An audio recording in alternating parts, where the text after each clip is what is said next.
9 buah kereta Mercedes C-Class bermula daripada harga RM7,800 sahaja. Okey, let's go.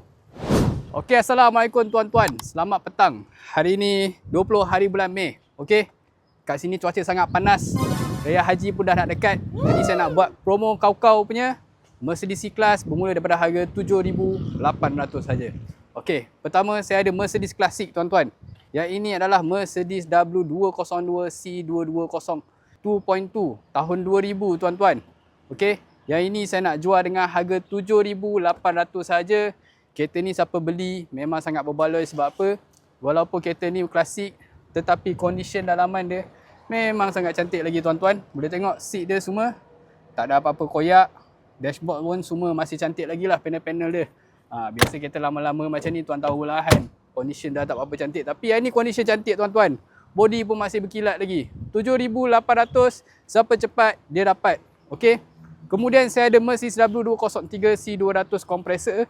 Yang ini engine 1.8. Saya nak jual dengan harga RM15,800 saja. Okey. Kemudian saya ada Mercedes-Benz W204. Okey. Yang ini adalah C180 Sport Package. Bermakna yang ini adalah AMG spec tuan-tuan. Engine 1.8 tahun 2010 tak silap saya. Yang ini saya nak jual dengan harga RM24,800 saja. Okey. Kemudian saya ada Mercedes-Benz W204 C200. Yang ini CGI 1.8 tahun 2012. Yang ini saya nak jual dengan harga RM28,800. Kereta putih memang sangat sporty lah tuan-tuan. Tapi kalau tak suka kereta putih, saya ada kereta hitam pula tuan-tuan. Yang ni Mercedes-Benz W204 C200 CGI 1.8. Yang ini tahun 2013. Saya nak jual dengan harga RM29,800 sahaja. Okey. Okey, kita proceed ke C250. Ini adalah Mercedes-Benz W204 C250 CGI 1.8 Avantgarde spec tuan-tuan. Yang ini saya nak jual dengan harga RM35,800 sahaja. Kereta ni tahun 2012. Okey. Kemudian saya ada yang murah sikit, yang ini Mercedes-Benz W204 C200 kompresor tahun 2009. Saya nak jual dengan harga RM20,800 sahaja. Okey.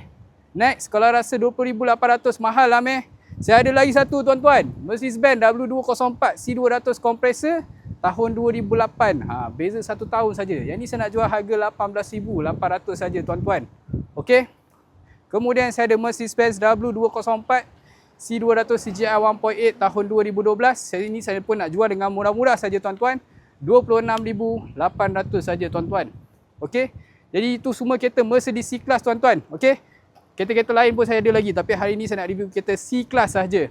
Jadi kalau berminat boleh hubungi saya 016-905-1567 dan bertemu saya di Rad Motoring Lawang. Terima kasih dan Assalamualaikum.